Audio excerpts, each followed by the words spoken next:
IMF की corona से निपटने के लिए पाकिस्तान के इकदाम की तारीफ। हुकूमत ने गरीब और कमजोर तबकात को वबा के असरात से बचाया। दूसरी लहर में भी वफाकी और सूबाई हुकूमतों ने बेहतर इकदाम किए।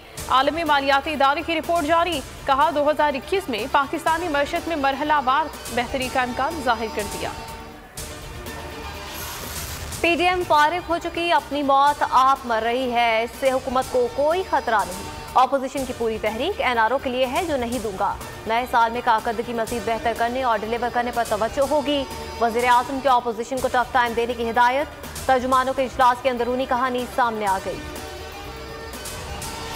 लॉन्ग मार्च होगा, तारीख का ऐलान लोगों की सहूलत और मौसम देखकर करेंगे। इस्तीफे भी जरूर देंगे। अगर हुकूमत 31 जनवरी तक इज्जत से जाने पर राजी नहीं तो अवाम कोई और फैसला करेंगे। मुल्क में तालीमी सरगर्मियां मरहलावार बहाल करने का फैसला। 18 जनवरी से 9वीं ta 12वीं, 25 जनवरी से 1ली से 8वीं तक के तलबा बस्ते संभालेंगे। जामियात 1 फरवरी से खुल जाएंगी। बोर्ड इम्तिहानात मार्च के बजाय मई और जून में होंगे। वफाकी वज़ीर तालीम शफकत महमूद कहते हैं 14 या 15 जनवरी को दोबारा जायजा लिया जाएगा। और पाकिस्तान प्राइवेट स्कूल फेडरेशन का 11 जनवरी से तालीमी इदारे खोलने का ऐलान। और वुकरा, सहाफ़ियों और सिविल सोसाइटी का चेयरमैन पैमरा को हटाने का मुतालबा। 20 रोज गुजर गए, आवाम को ताहाल हुकूमती एक्शन का इंतजार। मुल्क भर में पैमरा दफातर के बाहर चेयरमैन के खिलाफ एहतजाज।